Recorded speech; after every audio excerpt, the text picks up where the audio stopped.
Popular music is dumber, duller, and more homogenized than ever before. This isn't a matter of taste or subjective opinion, it's an objectively provable fact. A 10-year analysis of songs that spent 3 weeks or more at #1 on the Billboard charts found that song lyrics are getting measurably less intelligent. Chart toppers in 2006 read at a 3rd to 4th grade level.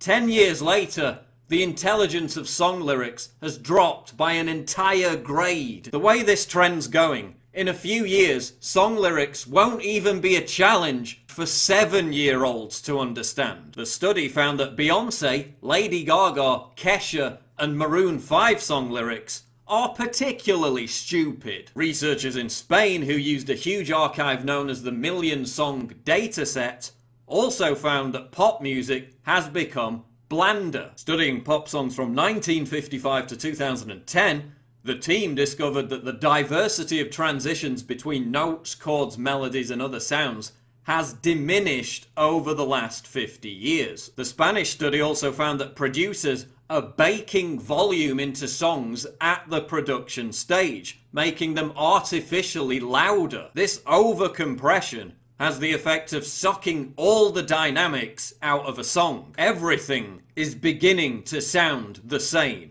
Individuality is being drowned out. In fact, pop music is now so devoid of originality that producers are using computer algorithms to determine which track will be commercially successful, and then ordering their manufactured sock puppet artist to record it. I think pop has made itself completely irrelevant as an aesthetic form.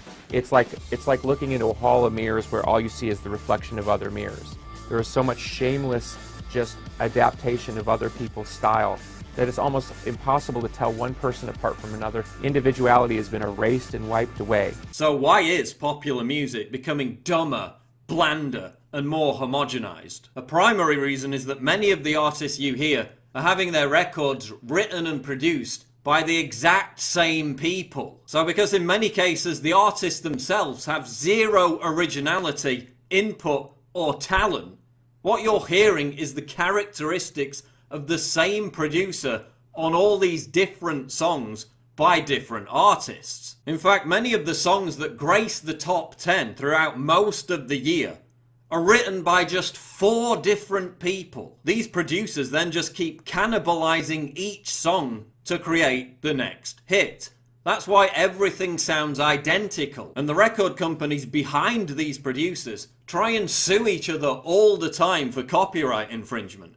But because the songs are marginally different, the charges never stick. The music industry goes to great lengths to hide the real identities of these producers, to maintain the illusion that someone like Taylor Swift actually contributes to the writing of her own songs. And any artists under their control who do actually try to write their own songs are ostracized and cut adrift. Of course, artists used to have to be actually talented to get a recording deal in the first place. Now any stupid fucking bimbo or brain-dead twat can be dragged off a reality show, chucked into a recording studio, and have their shrill warbling auto-tuned for mass consumption. But when it comes to performing live, there's no auto-tune to hide the fact that you have zero talent. I just killed a man, put my gun up to his head, pulled a trigger, now he's dead. Mama, like that. Songs are also sounding dumber and more repetitive because the dwindling attention span of the listener demands more hooks. So whereas decades ago you only had to write in one hook to get a hit, now there has to be a hook in the intro, the verse, the bridge, and the chorus, because a radio listener will change the station on average every 7 seconds unless they get this continual brain stimulation from a recurring hook. I have a very short attention span. But our point is very simple. You see, when... Oh, look, a bird! There's also this bizarre exaltation of modern DJs as if they're magicians of musicianship. when they're just pretentious wankers whose sole function involves pressing a button every 5 minutes. At least old school DJs used to require a few practical skills to entertain a crowd. Now, thanks to electronic dance music, EDM, the enjoyment of which requires the listener to be mashed off his tits on bath salts. Even Paris fucking Hilton is calling herself a DJ. Here's another thing. The subject matter of song lyrics has also noticeably changed. Yes, we've always had sappy, romantic drivel. But whereas a group like Pink Floyd once riffed on the precarious balance between authoritarian power and the individual, All in all, it's just another brick in the wall. now Iggy Azalea riffs on, well, you tell me, because I've got no fucking clue.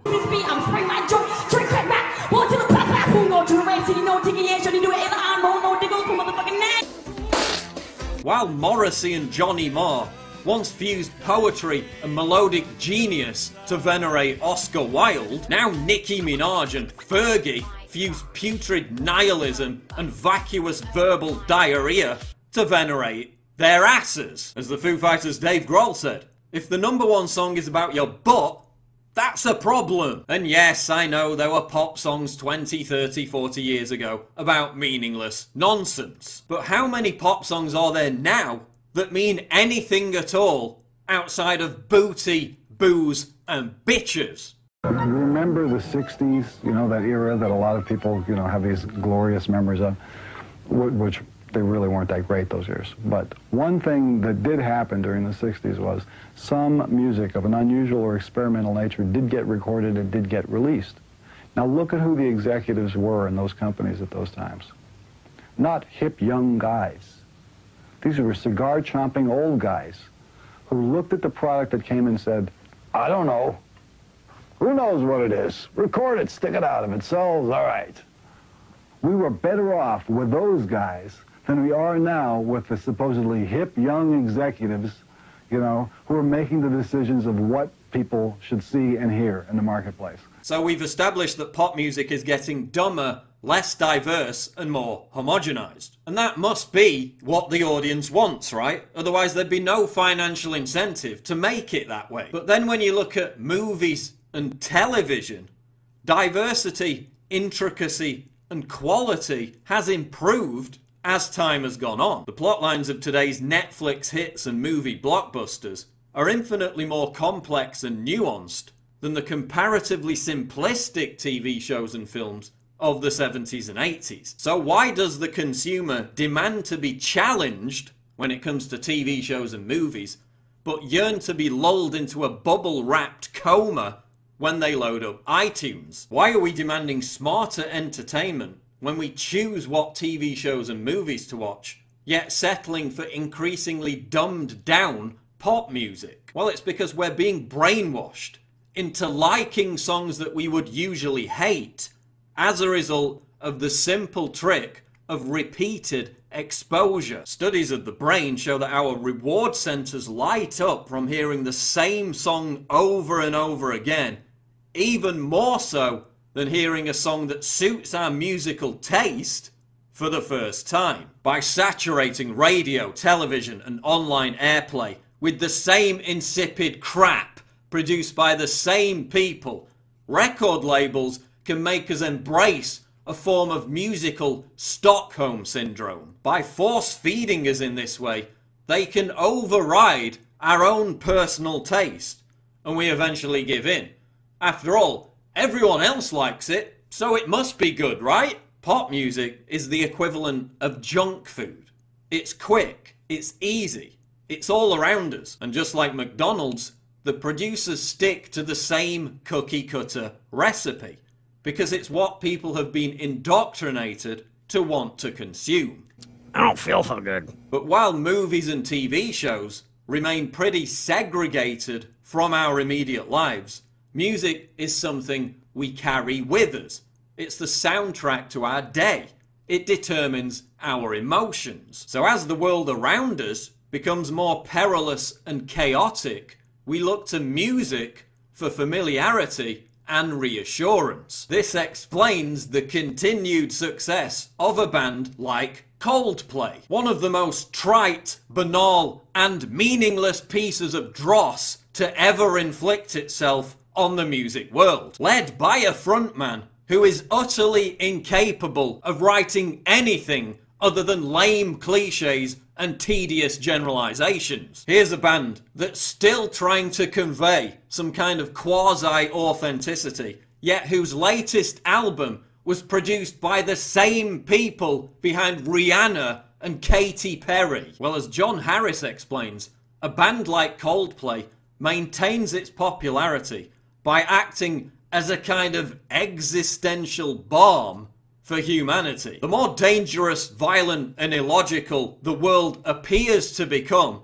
the more predictable, vapid, and unchallenging popular music needs to be. So Coldplay, and many others like them, provide a kind of musical safe space for their arrested development fans. Their lyrics get more blithely optimistic as the reality of the world gets darker. So long as Chris Martin is prancing around in front of bright colours, reassuring us all with his catchy hooks, the masses are calmed.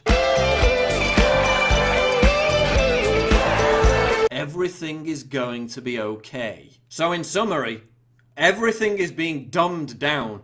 Everything is being made to sound the same. The music industry is now largely controlled by a handful of mercenaries who have strangled originality and replaced it with predictive algorithms. Virtually everyone that you see is little more than a programmed robot spewing out noises that a computer has decided upon beforehand. That's why everything is so fucking sterile.